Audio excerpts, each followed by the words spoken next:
30. I'm under a log. I have to. The body's telling me I gotta stop and eat. So blood sugar, protein. I've had a bout, but at least it's not uncomfortable. It's maybe a little bit delayed, or I'm not even gonna put that on it. And then a slight headache, which I expect from last night, moving through a kind of chilliness introduced, aside from the environment, by negative aspects of the human mind.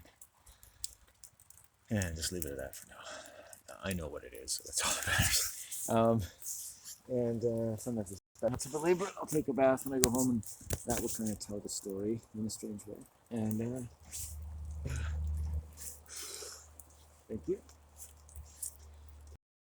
Temperature, it is deepening dark, so I have the time I need to do this. It's kind of nice to see the dark setting in and a little bit. Make sure I get home. Good time for I definitely gotta take a piss. I took a shit. I can't see my shit anymore. So, oh, there it is. Hello. Maybe I'll.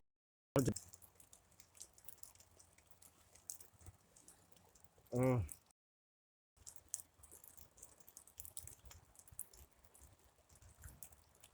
Food's okay. I got a break. When it's raining, we tend to keep on the move a bit more, but I'm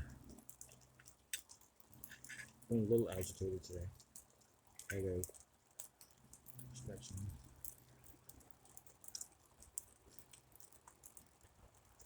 I get choked up by things. Yeah. But my medicine card today is snake, so just working poison out of your system. I never would have picked a career in life where humans project poison into you. If I'm susceptible to being prey, in any sense, to any human being, right? Making no claims of the right of defense, or then that has to be remarkable for me. I have to focus on it. It doesn't matter if it makes sense to anybody.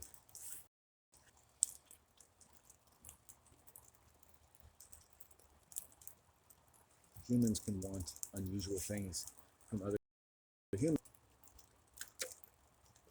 You've learned to deal with that. We all sort of have to.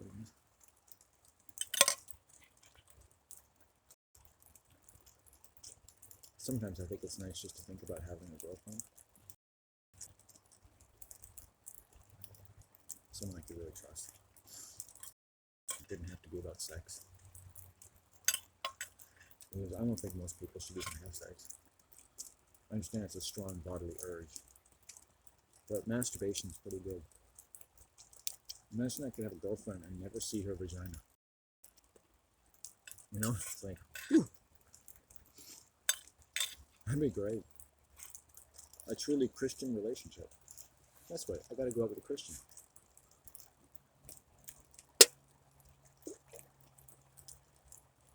That'd be great. While she's sleeping my night, I put pictures of the well, that would bother anybody.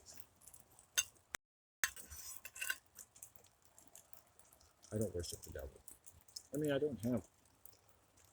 You think of the word Satan, which I've introduced into my vocabulary.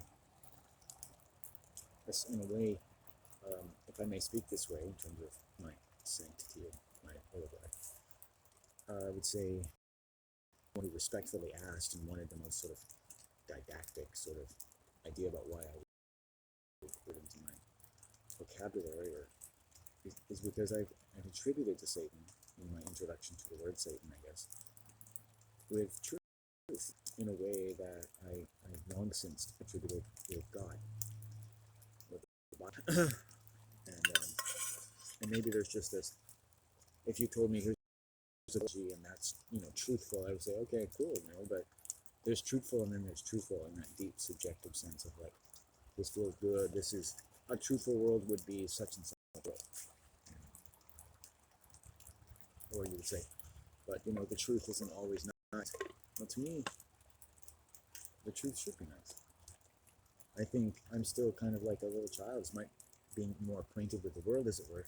I would rather someone tell me a wonderful lullaby than tell me about the God of. I mean, I made the mistake today of watching a YouTube video about a murderer who murdered his family. And like, I don't know why I chose to do that. And then I ran into a police officer. I didn't really, but they were at the gas station where I was shopping. The combination of those two things, and watching the world through a police officer's body cam, and having someone tell you, chattering, the YouTube producer, as to, oh yeah, this is why the police officer has to say this, and look what he does here. And what you don't realize is the police officer is playing games with the suspect. Now, I don't want to be, like, you see how people lower their inhibitions when watching a police body camera and having someone who was a convicted murderer and commenting.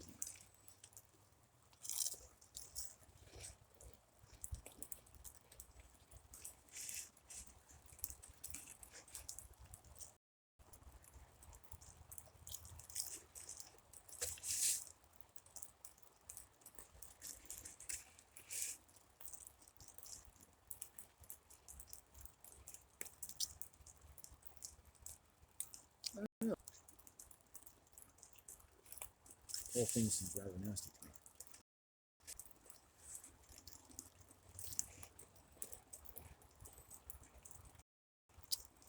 In one sense, you got to see how people believe the police should be deceptive.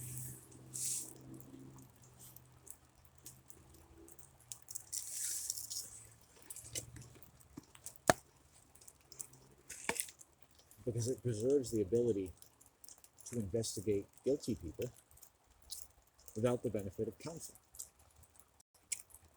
And that there's a good reason for police to befriend men, women, and children, even if they don't mean them well. Because it's easier to get what you want from someone if they think you're on their side. Now, this young man is narrating this clip with the understanding that this man had killed his wife and children. But what if suddenly we found out that he hadn't? What would this be then? A form of stalking.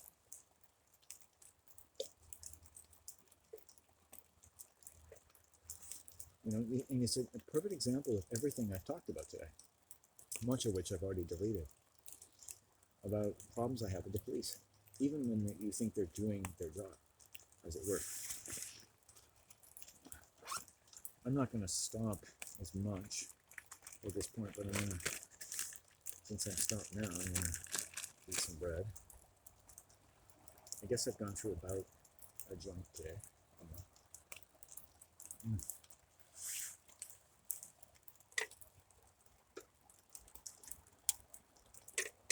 Why I respect and am afraid, I'm intimidated by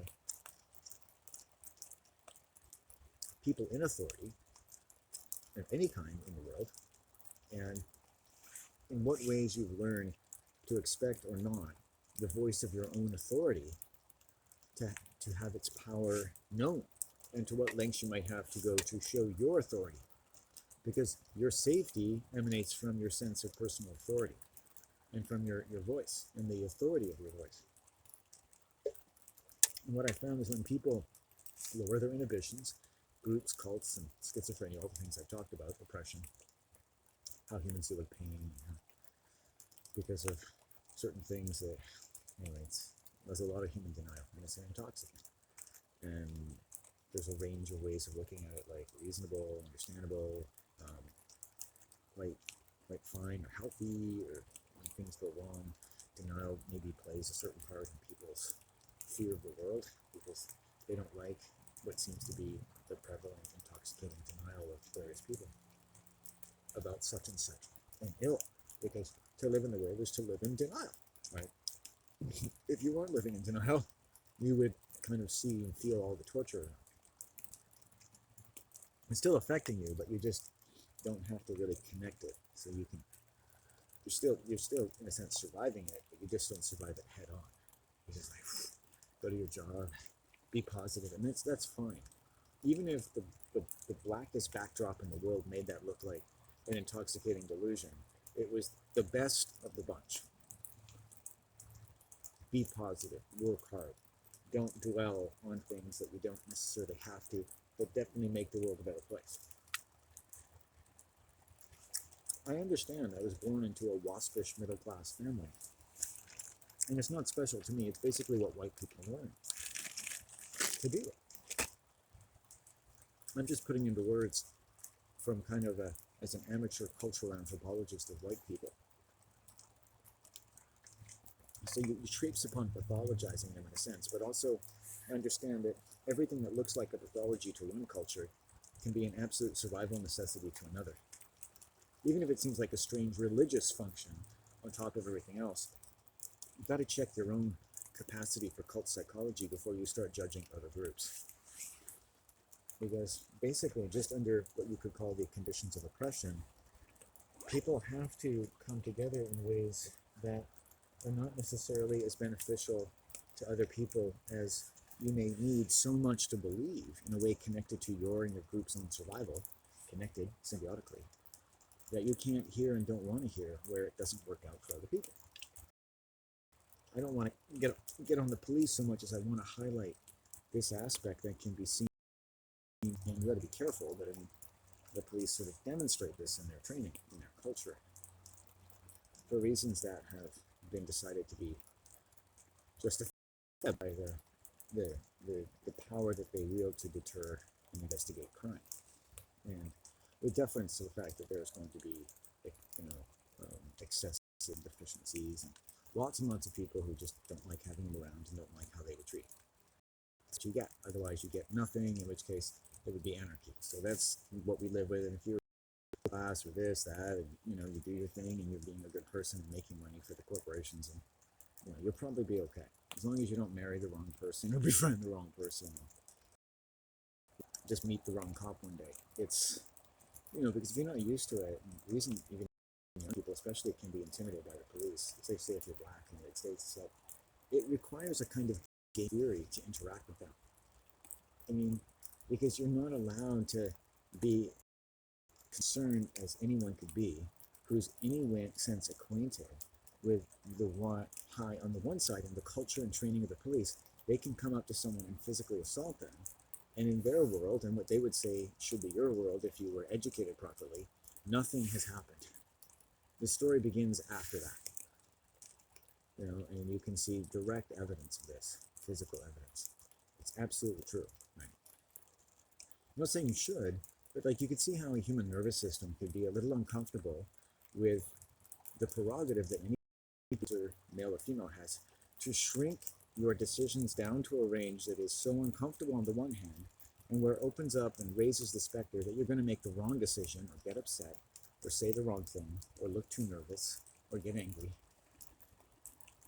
And it's just altogether such an uncomfortable thing that right from the start, that whatever happens, the most positive way this can go is still going to make you feel sick for months and possibly years of your life, if only because you just don't find it pleasant what you can tell that this person does for a living, even though you're not really supposed to hold them responsible for it. It's like you're allowed to feel that way, but it's too bad because nobody gives a shit.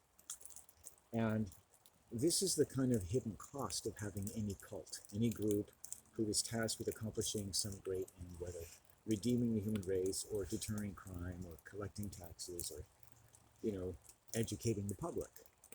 These things that we gather around the fire of human charity and pure generosity and godliness to achieve for any number of people who may or may not really deserve what lengths we go to provide basic services without which they would be at a loss to decide which part of their bumhole is going to get molested next. So aren't we all thankful for the rule of law?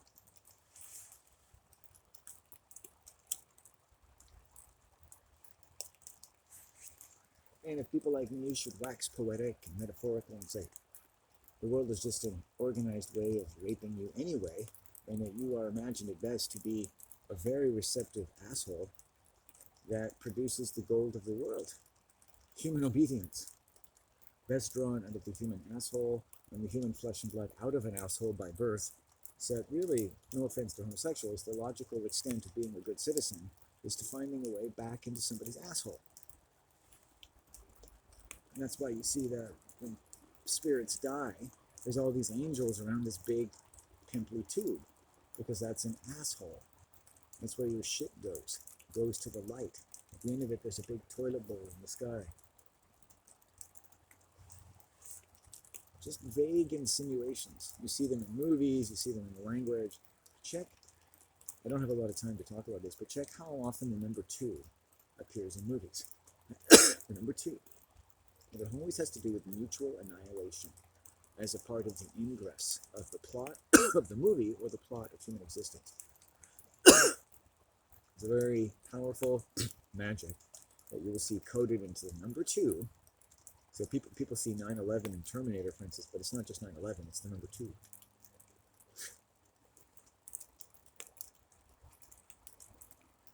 And behind, like just like the Sphinx has lost a nose, which means like this, right? 9/11 is missing the number 10, which is God in the worst sense. God overall. God getting what God wants. God getting what God wants. The whole world is God getting what God wants, whether it's good for you or not. In humans, we could see culture in the best sense, as I wrote in a very impromptu essay in one of my geography classes, Latin American Studies, I think it was. And I wrote this in about 5 minutes while the teacher was talking. And the premise and the hypothesis, which is basically, was that, and he was talking about specifically teary things about what had happened, is that culture is at least in half distance of tyranny, and the other half is tyranny. So it's by nature. But we do resist. We all have the right to resort. Like if the end of the world came, or the judgment of the most socially intelligent stoner, everyone can resort to the ramparts of what you've legitimately needed to do to survive the world, to resist all those other aspects to culture which are as though oppressive to you. So there's this resistance, service, labor. And so you hope in that your faith in God, that your resistance is worthy of what is worth resisting, and your obedience is worthy of what is being obedient to. So you resist going to work, but once you're there, you resist not going to work, or you resist going to work, and then you become obedient to what you need to do while you're at work. You may not like driving there, you may not like anything about it, or like school, but once you're there, you can find a way to get something done, to go with it, to be obedient. And how many humans do that? It doesn't mean it's the end of the world. I'm not preaching like psychosis here. We're just looking at the most negative thing, the way you'd look at your body and find the place that's most tense. You have to bring it, and just going, okay, we're going to press on that tension a little bit. Okay. And even if, once we get that strung going, it's going to produce pure music. But you have to be a good musician. And your mind can detect, if not this, but things so wrong in proportion to your reality that they could be hard to explain, or not worth someone else considering, but not necessarily worth saying that you're preying on doom. And fear, in fact, you're going into your fear. What all these nerves of fear, denial, what can I just get under there and get some air?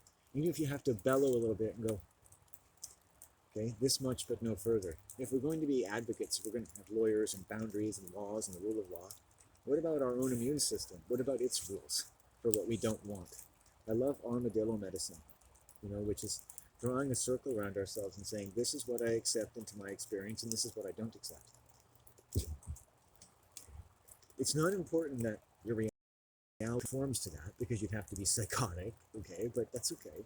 So don't be afraid if that nothing seems to conform to it all the time. But now you've made such a determination. Remember that. That's important. And keep coming back and strengthening that determination. That's the safest way if you've been victimized or you're being victimized. No one's going to hurt you if you just affirm that there's a circle around you, and you can be trusted by nature. You can be trusted by anything worthy of being called a god, that you've been introduced by culture, your childhood, and the magic of your wonderful mind. That it's perfectly okay to just state what you want to experience and what maybe you never want to experience again. And you can just say that out loud. That's called armadillo medicine. And it's medicine that belongs to nature. And if it belongs to nature, it belongs to you. because you are sound. You are a sound spirit. You are the spirit of what is sound. How can I speak of knowledge and health unless I speak to the spirit of what is most? Forget God, forget, false humility. Just if you can, if this sounds intelligent to someone, you are the spirit of the most sound. And then I get to be that as well. It's like, oh, because if I'm not that, what am I? You know what? I want to be sound. I hope this is sound. So I should go. I also have to limit my time in this world of relaxation as the day grows short and grows long. Upon, what is it, long in the tooth, which is like an English figure of speech that means that you're prone to lying. I think it's because so many white people are liars. We've lost ones like, which I use, like speaking out of two sides of your mouth. That's a good one, eh? That's a really good skill to learn. Let's try that, okay? I'm going to try that today at some point. Shit, I don't want these things being like wet. Okay. Wet weed is not to my liking. Wet, kind of to my liking. Wet weed, kind of to my liking. Wet weed. Wet weed, yeah, kind of to my liking. Wet weed, yeah, kind of to my liking. Wet weed, what? Kind of to my liking. When? Just kidding. Wet weed, what? Kind of to my liking. I've seen weirder things, man. I've heard weirder songs. There was this guy, this woman I knew was listening to. What was he called? Mooby or Shuby or Mobius or something?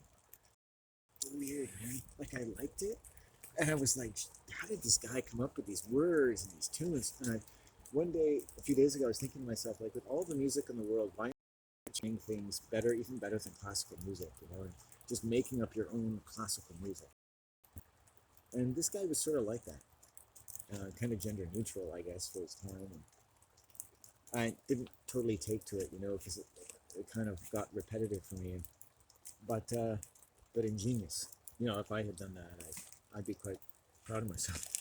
And kind of like my own work, I'm not sure if people would really take to it because it's kind of, to make a long story round, fit it around my neck, and hang my all for you. Okay. Ouch. Ouch.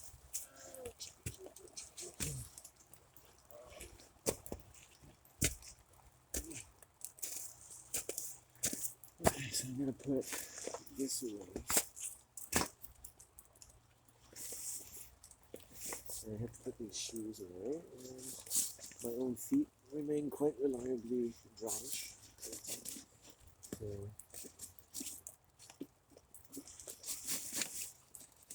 So that experiment went well. I think it's, I'm just testing how wet it is.